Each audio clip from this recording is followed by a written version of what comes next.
Queridos, vamos abrir a palavra do Senhor em Provérbios, capítulo 14.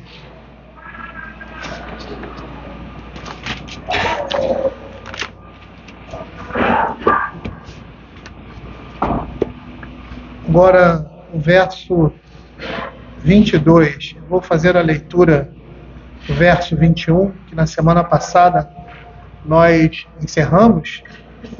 Falamos sobre a segunda parte, desse versículo. E eu vou fazer a leitura do verso 21, do verso 22, que é o verso que nós vamos começar a expor. Vamos orar. Senhor, queremos te agradecer pela tua palavra. Queremos pedir que o Senhor fale ao nosso coração, Pai. Que o Senhor faça com que possamos nos enxergar naquilo que a tua lei nos mostra, Pai. Aquilo que é agradável e aceitável diante do Senhor. Tem misericórdia de nós, ó Pai, porque não somos nada, não somos ninguém. Não temos, ó Senhor Deus, nenhuma capacidade em nós mesmos que não venham do Senhor. Por isso, não existe lugar para orgulho, prepotência, soberba, qualquer tipo de sentimento, Pai, que se volte para nós e nos coloque numa situação de superioridade aos nossos irmãos. Tem misericórdia, Senhor, do teu povo, fala ao nosso coração, através da tua palavra, é o que nós pedimos, em nome de Jesus. Amém. Diz assim a palavra do Senhor, em Provérbios 14, 21 e 22. O que despreza seu vizinho peca, mas o que se compadece dos pobres é feliz. Acaso não erram os que maquinam o mal, mas amor e fidelidade haverá para os que planejam o bem.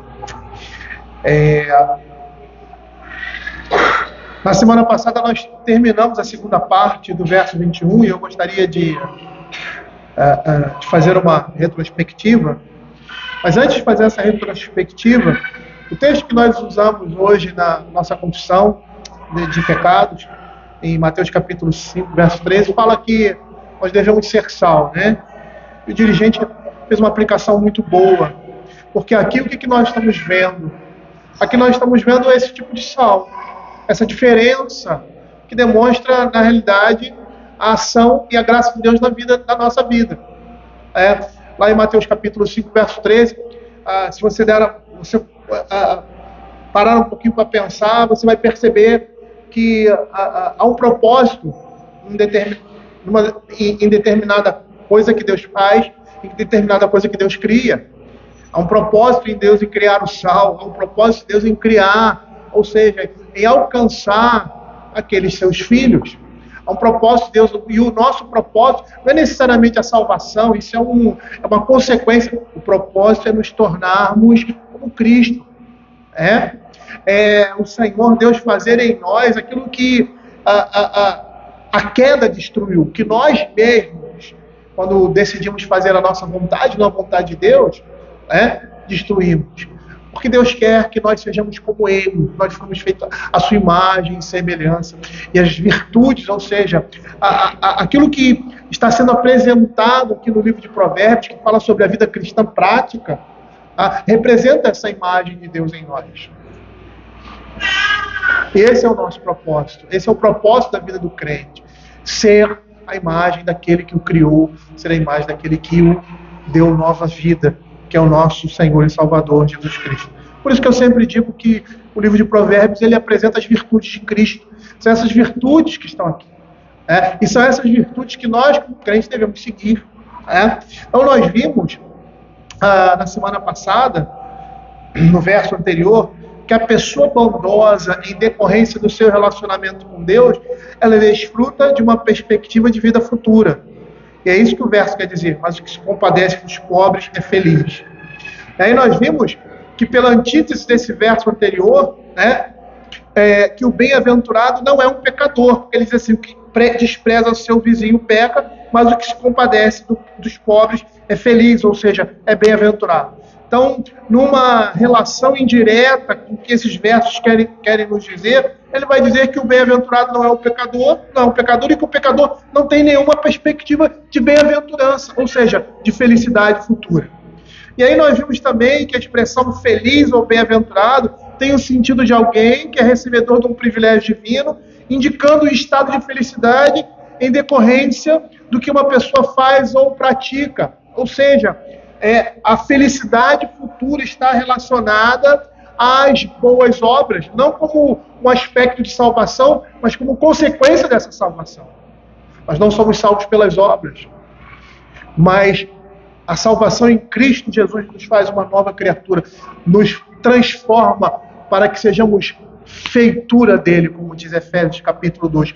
Por isso que nós precisamos apresentar isso, por isso que nós devemos nos esforçar a viver uma vida em santidade e vida, a olhar a lei de Deus e segui-la, porque essa lei está sendo impressa no nosso coração.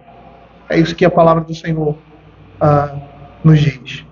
E aí o cerne desse versículo anterior, do verso 21, vai ser assim: somente a pessoa que demonstra bondade para com o seu próximo necessitado. Perceba que esse é um aspecto da vida cristã. Somente a pessoa que demonstra bondade para com o seu próximo necessitado desfruta de um relacionamento correto com o Senhor e gozará a felicidade ideal futura. Perceba o que essa frase quer dizer. Ou seja, uma pessoa que demonstra bondade, misericórdia, ela demonstra que tem um relacionamento correto com o Senhor e demonstra que por causa disso, por causa desse relacionamento com o Senhor, por causa da sua salvação, que é demonstrada por meio das suas obras, ele vai gozar de uma vida ideal futura. E aí nós vamos perceber que esse provérbio está atrelando esse comportamento de exercer misericórdia e bondade a quem? Aos santos, ao justo, em oposição ao ímpio, ao sábio em oposição ao insensato. E esse é um comportamento, como nós vimos, que glorifica a Deus. Por quê? Porque Deus é misericordioso, compassivo, e porque isso está de acordo com o caráter de Deus. Quando demonstramos na nossa vida o caráter de Deus, quer dizer que a salvação de Deus, ela está em nós. E aí nós entramos no verso 22. Nós, quando iniciamos essa subunidade, nós vimos que ela está toda relacionada. E aqui vai falar dos comportamentos e as consequências advindas de um comportamento correto. Essa é a ideia dessa subunidade, que vai do verso 19 até o verso 24. E agora o verso 22 diz assim, continuando nessa mesma temática: acaso não erram os que maquinam o mal, mas amor e fidelidade haverá para os que planejam o bem.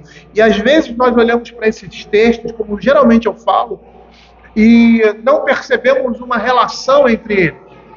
Mas a relação que o profeta faz é uma relação entre expressões e palavras, e muitas vezes a temática ela se manifesta uniforme nessas dimensões ou nessas palavras-chave, como nós vemos aqui no verso 19 e no verso 22, que vai formar um bloco dentro dessa subunidade. Veja que no verso 19 as palavras maus e bons são repetidas no verso 22. Os maus inclinam-se perante a face dos bons, e os perversos junto às portas dos justos. Acaso não erram os que maquinam o mal, mas amor e fidelidade haverá para os que planejam o bem. Demonstrando que aqui nós temos uma conexão. Veja que o verso 21, ele faz essa conexão com o verso 22 num diálogo de estruturas quiasmáticas, como nós vamos ver. Por exemplo, verso 21, o que despreza seu vizinho peca. Aí você vai ver lá no verso 22, assim: por isso erram os que maquinam o mal, os que praticam o mal, os que planejam o mal. E essa relação que você vai perceber aí entre o verso 21 e o verso 22. Veja que na segunda parte é essa mesma relação: mas os que se compadecem dos pobres é feliz. Por isso, amor e fidelidade haverá para os que planejam, para os que praticam o bem. E aqui nessa estrutura você vai ver que na segunda parte do verso 22, mas amor e fidelidade haverá para os que planejam bem, expande o atributo de Deus de demonstrar favor no verso 21, na sua parte B também, mas o que se compadece dos pobres é feliz. E aí a gente vê os atributos da graça de Deus, a bondade e a fidelidade deles demonstrando dessa forma. Quando Moisés clama diante do Senhor ali, ao fazer as segundas tábuas da lei, lá em Êxodo capítulo 34, verso 6, ele mostra essa clemência, essa bondade de Deus, quando ele diz assim: Senhor Deus, compassivo, clemente, longânimo, grande em misericórdia e em fidelidade. E é dessa forma que nós vemos essa misericórdia e essa fidelidade se expandindo na vida dos seus filhos, quando eles são misericordiosos e compassivos com o seu próximo. Por outro lado, nós vamos perceber também que esse verso vai intensificar o juízo de Deus sobre aqueles que desprezam o seu próximo. Verso 21a.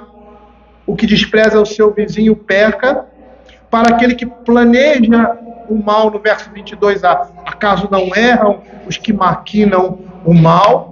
E aí perceba que ele demonstra a sua graça, intensificando sobre o bem-aventurado as suas bênçãos, demonstrando favor para esses que planejam e praticam bem. E ao contrário, também ele intensifica o seu juízo daqueles que desprezam o seu vizinho, demonstrando aqui a sua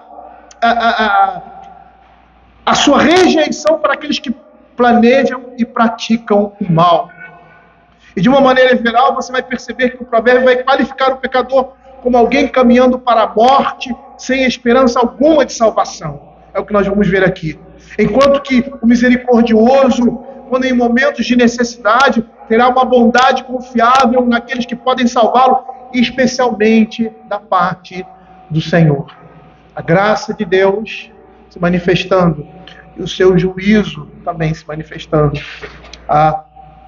decorrente das nossas ações, das nossas obras, daquilo que nós fazemos. Ou seja, daquilo que o justo faz e daquilo que o ímpio faz. Muitas vezes a gente olha para esse mundo e parece, com a nossa visão opaca, que o que prevalece é o erro. Quem vence é aquele que pratica o mal. Mas a Escritura vai nos mostrar completamente o contrário. E se nós tivermos olhos para ver, ainda na nossa existência, nós vamos ver que o juízo de Deus vem sobre aquilo que é impuro, sobre aquilo que é injusto, sobre aquilo que não é de boa fama, como também as glórias e o galardão vêm sobre aqueles que agem de forma piedosa e santa. E se nós, às vezes, na nossa realidade, nós não conseguimos ver isso, porque a nossa vida é um ponto ligeiro, e por causa da misericórdia de Deus, até mesmo com um pecador miserável, no último dia, nós vamos ver isso de forma muito clara e cabal. O verso 22 vai dizer assim: acaso não erram os que praticam o mal, mas amor e fidelidade haverá para os que planejam o bem. Nós temos aqui nesse verso 22 mais uma tradução interpretativa do que uma tradução literal. A tradução literal seria assim: acaso os que maquinam o mal não se desviam? E acaso os que planejam o bem não encontram bondade confiável? E o primeiro verso, a gente vai perceber que dá a ideia de alguém que anda errando. Acaso não erram os que maquinam o mal? Anda errando, extraviando-se de um caminho justo, reto e bom. E esse primeiro verso aí tem a conotação de alguém que se extravia num sentido moral, mental e espiritual. A ideia de alguém que erra, que anda errando. Acaso não erram os que maquinam o mal? E é interessante porque essa ideia de extravio num sentido mental, moral e espiritual, a gente percebe lá em Isaías 53, verso 6, na sua primeira parte, quando ele mescla esses dois sentidos, o físico e o espiritual. Ou seja, atos, ações e pensamento. Quando a pessoa erra em atos, ações e pensamentos. Lá em Isaías capítulo 53, 6, ele diz assim: todos nós andávamos desgarrados como ovelhas, cada um se desviava pelo caminho. E é essa mesma ideia que nós temos aqui no verso 22, uma pessoa que se extravia, uma pessoa que erra moralmente, que erra espiritualmente nos seus atos, nas suas ações, nas suas obras e nos seus pensamentos. A ideia aqui é de alguém que está completamente perdido e anda continuamente no pecado, como nós vemos o profeta Isaías falando em Isaías 32, verso 7, que de uma certa forma ele reproduz o que o verso 22 diz, quando diz assim: também as armas do fraudulento são mais.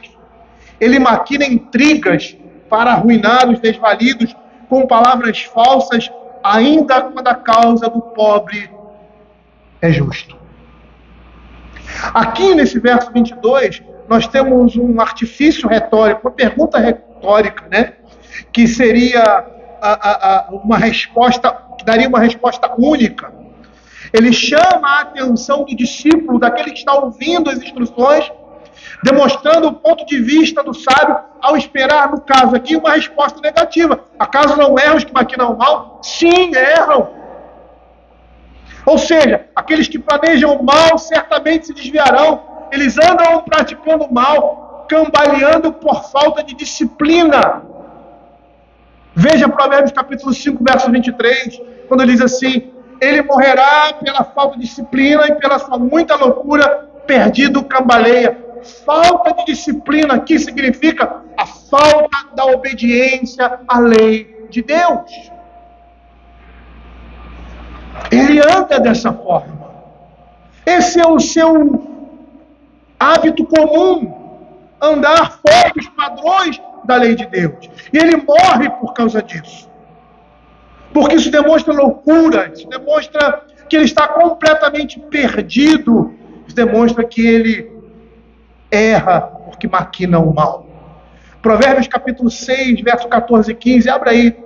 Ele vai dizer o seguinte, ele vai expressar de forma bem clara o que esse verso está nos dizendo aqui. Ele diz assim, Provérbios 6, 14 e 15, no seu coração há perversidade, todo o tempo maquina o mal, anda semeando contendas, pelo que a sua destruição virá repentinamente, subitamente, será quebrantado, sem que haja cura. Esse provérbio aqui, do capítulo 6, ele reproduz de uma forma muito objetiva aquilo que nós estamos falando aqui no verso 22. Acaso não erram os que maquinam o mal? Ou seja, não andam fora da lei de Deus, não se desviam continuamente.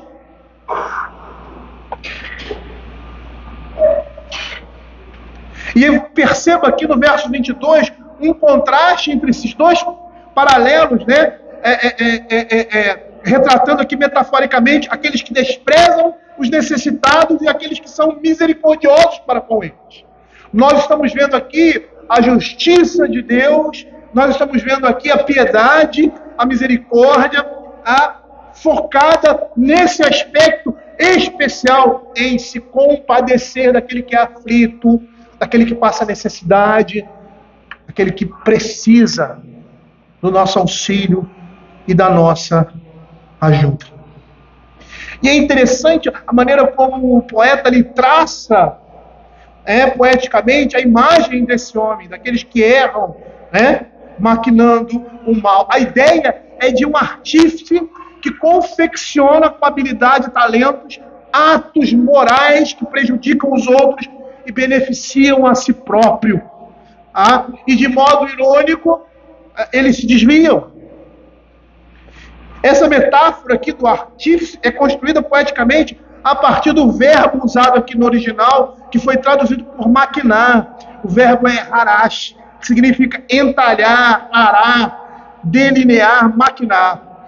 A ideia é de algo bem trabalhado, como faz um artífice ao entalhar o metal, madeira ou pedra, confeccionando uma peça. Eles planejam o pecado. Essa é a ideia aqui.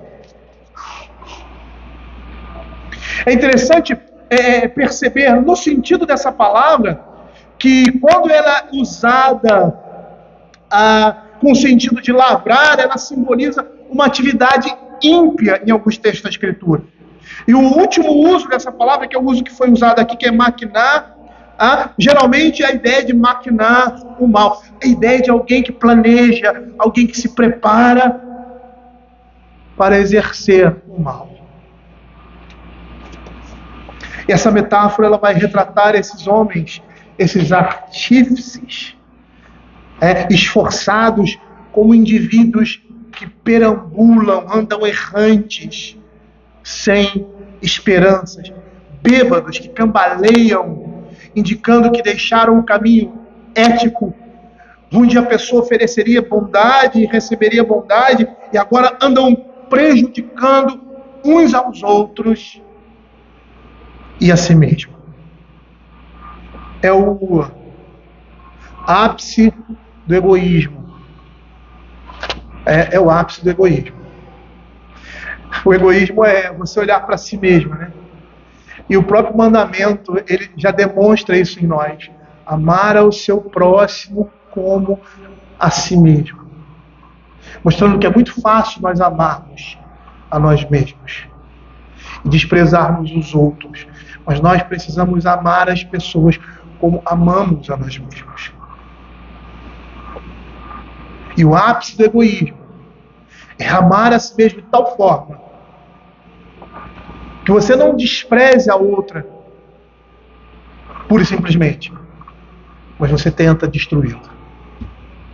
É o ápice da maldade, a intensidade do mal no coração do homem. Matthew Henry faz o seguinte comentário desse verso. Ele diz assim: quão miseravelmente estão equivocados os que não somente agem mal, mas planejam maldades. Porventura não erram? Sim, erram, certamente. Todos sabem disto. Eles pensam que pecando com habilidade e astúcia, executando as suas intrigas com mais artifícios do que outras pessoas, realizarão um trabalho melhor com seus pecados do que as outras pessoas e sairão melhor. Mas estão equivocados. A inteligência da justiça de Deus não pode ser superada. Os que tramam contra seus próximos erram enormemente, pois isto certamente se converterá sobre si mesmos e terminará na sua própria ruína. Este é um erro fatal. Mas o seu paralelo diz assim: mais amor e fidelidade haverá para os que planejam bem. Percebam aí a intensificação do juízo e a intensificação da graça. A intensificação do juízo sobre aqueles que desprezam o seu vizinho, pecando contra ele, e a intensificação da graça daqueles que se compadecem do pobre. Amor e fidelidade haverá para esses que assim agem.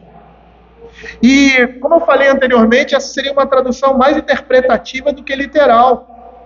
Porque a tradução literal seria: acaso os que planejam bem não encontram bondade confiável? São duas estruturas com essas perguntas retóricas. E essa pergunta retórica, né, é a que pede aquela resposta que seria clara, que seria óbvia. Lógico, aqueles que planejam bem vão encontrar bondade. Essa pergunta retórica leva, ao contrário da outra, a uma resposta positiva. Contrastando com o verso anterior, ao permanecer no caminho certo, ao contrário dos que cambaleiam moralmente em suas práticas. E qual seria o caminho certo apontado aqui? A misericórdia, a bondade para com o aflito, para com o necessitado, para com aquele que precisa da sua ajuda. E contrastando, ao permanecer no caminho certo, ao contrário dos que cambaleiam moralmente em suas práticas, os que planejam bem vão encontrar uma bondade confiável. Matthew Henry, comentando esse verso, ele diz assim: quão sabiamente buscam os seus próprios interesses os que não somente praticam bem, mas o planejam. Ou seja, a ideia de que você está procurando o seu próprio bem enquanto você está abençoando outras pessoas. Quão sabiamente buscam os seus próprios interesses os que não somente praticam bem, mas o planejam. Beneficência e fidelidade haverá para eles, para os que praticam bem, não como a retribuição de uma dívida. Eles reconhecerão que não merecem nada, mas uma retribuição de beneficência, mera beneficência, beneficência de acordo com a promessa, misericórdia e verdade, beneficência e fidelidade. Nós vamos aprender na nossa vida prática que servir é a melhor coisa que existe na vida do ser humano. O pecado corrompeu isso. Na cabeça do homem é melhor ser servido do que servir. Mas essa não é a forma como Deus cria o homem. Deus cria o homem não para ser servido, mas para servir. Para servir a Deus, para servir ao próximo. Por isso ele vai dizer que é mais abençoado, é mais bem-aventurado aquele que dá do que aquele que recebe. Porque cumpre o propósito daquele que o criou. E aí, dentro dessa perspectiva, o caminho dos que planejam o mal é um caminho errante, moralmente deficiente, sem misericórdia, enquanto que o caminho dos justos, aqueles que planejam o bem, é um caminho de bondade e fidelidade para com aqueles que necessitam. Por isso, Mateus capítulo 5, verso 7, também vai traduzir o que nós estamos vendo aqui. Mais amor e fidelidade haverá para os que planejam bem, quando diz assim: bem-aventurados os misericordiosos, porque alcançarão misericórdia. Percebam aí que há uma oposição exata entre um e outro. Os planejadores do mal não encontram bondade e assim caminham para a morte, enquanto os planejadores do bem, os que buscam fazer o bem e abençoar outros não se desviam do caminho certo e assim alcançam um destino salvador. Vejam que Provérbios capítulo 12, verso 2 vai dizer: o homem de bem alcança o favor do Senhor, mas o homem de perversos desígnios seriam propósitos, ele o condena. Matthew Henry, mais uma vez comentando esse texto, ele diz assim: nessas pessoas Deus se alegra e se dispõe a se tornar um devedor a elas. Os que são tão generosos e liberais ao ponto de planejarem coisas generosas, que buscam oportunidades para fazer o bem e planejam como tornar a sua caridade ainda mais abrangente e mais aceitável aos que necessitam dela, estarão em pé e se destacarão por agirem assim. Isaías capítulo 32, versos 7 e 8, ele vai dizer, e eu já citei esse texto, precisamente o que esse texto de Provérbios quer dizer. Ele diz assim: também as armas dos fraudulentos são más. Ele maquina intrigas para arruinar os desvalidos, e com palavras falsas, ainda quando a causa do pobre é justa. E quando nós olhamos assim, não há como não haver indignação, revolta da nossa parte quando nós vemos isso na prática. Pessoas que têm oportunidade e condição de fazer o bem, mas que assumem uma posição para serem servidos e prejudicar outros. Porque no momento em que ela busca privilégios e facilidades para si, ela está buscando isso em decorrência de outras pessoas que são desvalidas, que são aflitas, que são necessitadas. Por isso, aqueles que estão em cargo de governo, em cargo de autoridade, num país, numa nação, num estado, eles vão responder diante de Deus pelas suas ações. E conforme seu comportamento e a sua atitude, eles receberão a retribuição da mão do Senhor. Nós muitas vezes desprezamos isso, porque nós não vemos isso no nosso dia a dia, ou seja, no sentido de ver a retribuição de Deus de forma cabal. Que aqueles que morrem saem da nossa visão, saem da nosso espectro de vista. Mas essa é uma realidade que a Escritura fala. Aquilo que nós fazemos aqui tem efeitos eternos. Aquilo que nós deixamos ou não de fazer aqui tem efeitos eternos.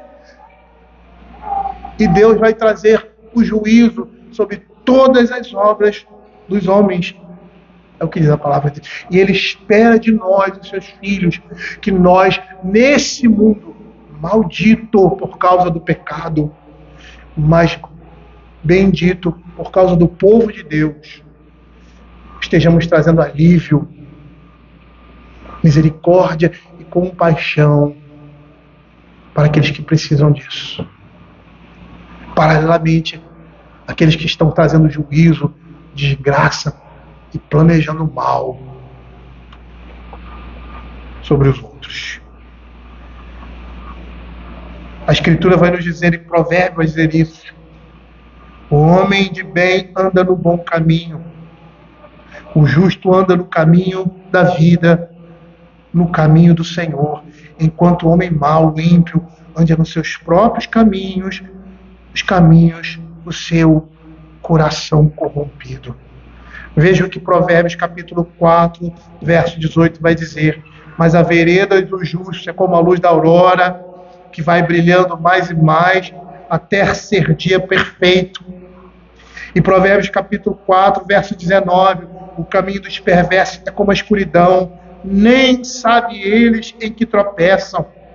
E o Provérbios capítulo 14, verso 14, ele diz assim: o infiel do coração dos seus próprios caminhos se farta, como do seu próprio proceder o homem de bem. E assim, o homem é conhecido pelos seus frutos, pelo modo como leva a sua vida.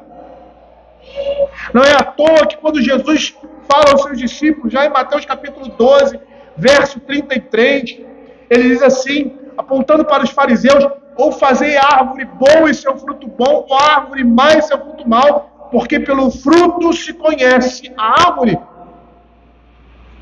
O tema dessa subunidade é caracterizações e consequências contrastantes do comportamento social.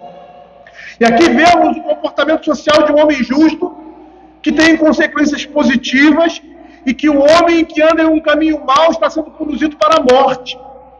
E é isso que esses versos nos mostram. Eles querem apontar um caminho de vida e bênção, contrapontos com um caminho de morte e destruição. E por vezes pensamos que determinadas ações nossas, por serem pequenas ao nosso ver, ou imperceptíveis, que supostamente podem ficar na clandestinidade, não traz consigo consequências. É um erro nosso pensar desse jeito. E assim permitir ter determinadas ações ou comportamentos que podem não ser aparentes, mas que carregam em si o peso e a consequência do pecado. Como tais, o juízo reparador de Deus virá. Lá em Lucas, capítulo 12, verso 2 e 3, ele diz assim: não há nada encoberto que não venha a ser revelado, e oculto que não venha a ser conhecido. Porque tudo o que disseste ocultas será ouvido em plena luz, e o que disseste aos ouvidos no interior da casa será proclamado aos eirados. O que esse verso está nos dizendo, queridos, é que o Senhor vai retribuir conforme a medida de cada um. Abra Mateus capítulo 10, verso 42. Veja o que a Escritura vai dizer. Mateus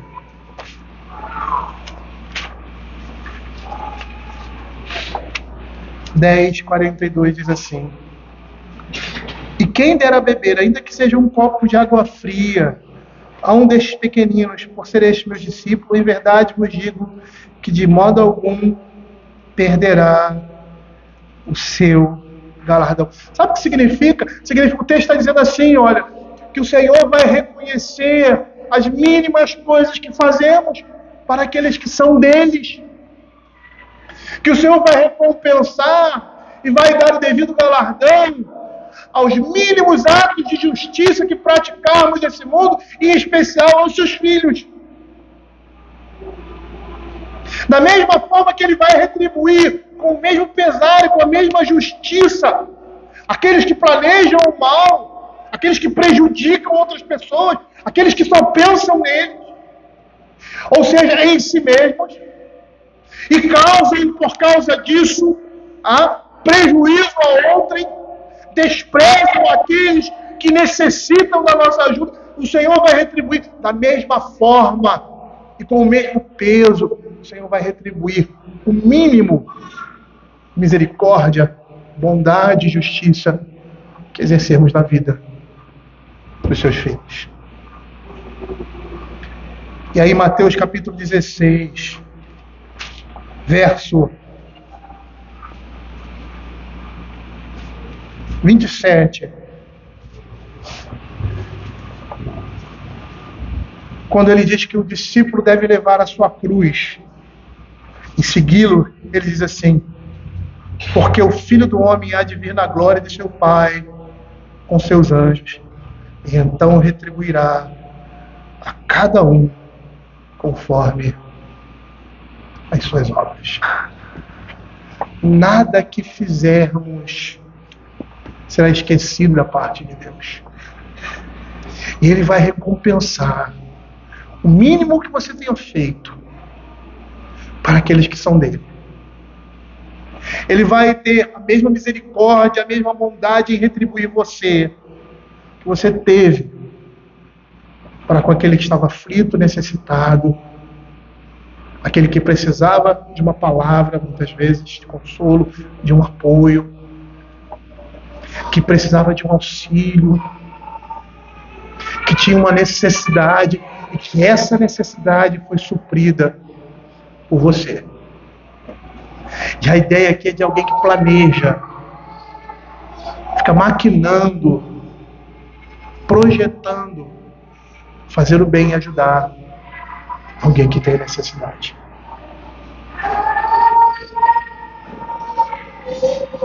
O livro de Provérbios, queridos, ele tem um tema, e o tema maior dele é a vida cristã. O que vemos aqui nessas linhas são as virtudes de Cristo, aquelas as quais Ele quer que nós tenhamos. É o caminho da justiça. E nós somos chamados a trilhar esse caminho de justiça. Nós somos chamados a viver dessa forma. E a nossa responsabilidade diante de Deus é olhar como você tem aqui um pai, ou seja, um mestre, dizendo ao seu discípulo como ele deve andar e seguir aquilo que o seu mestre, aquilo que o seu Senhor ordena que nós façamos. Porque é bem-aventurado e feliz aquele que anda de conformidade com a lei de Deus. Vamos orar.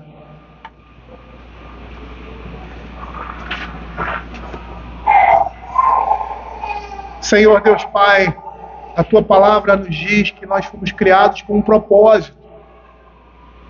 E esse propósito é glorificar o nome do Senhor. Glorificar o nome do Senhor nesse mundo, vivendo uma vida que seja digna diante dEle. Uma vida, Senhor Deus, que espere a graça, a misericórdia e a bondade de Deus nas nossas vidas e na vida do nosso próximo. Quantas vezes nós vemos na Escritura histórias bíblicas em que um personagem se referindo a outro personagem bíblico por causa das suas ações, como Davi, que dizia ele é como um anjo de Deus. Porque era um homem que, apesar do seu pecado, demonstrava a bondade e a misericórdia de Deus, a sua justiça. E é isso, Pai, que nós precisamos cada dia mais aprender e ter isso dentro de nós. Essa justiça, essa bondade, essa misericórdia. Estamos num mundo extremamente egocêntrico, Pai. Num mundo hedonista, que olha para si mesmo, E muitas vezes nos esquecemos que o nosso propósito maior na nossa vida é servir a Deus sobre todas as coisas e ao próximo. E que a felicidade desse mundo, e que a satisfação e a contemplação, Senhor Deus, da graça de Deus nesse mundo se dá por meio do serviço. Possamos aprender isso, Senhor. Possamos aprender a amar o nosso próximo profundamente. E entender que esse é o nosso propósito. Que ao vivermos desse modo, estamos amando profundamente a Deus. Porque estamos cumprindo a sua vontade. Fica, Senhor Deus, com o teu povo, Pai. É o que nós pedimos. E que o Senhor esteja falando ao nosso coração e nos moldando, Senhor, conforme a tua palavra. É o que nós pedimos em nome de Jesus. Amém.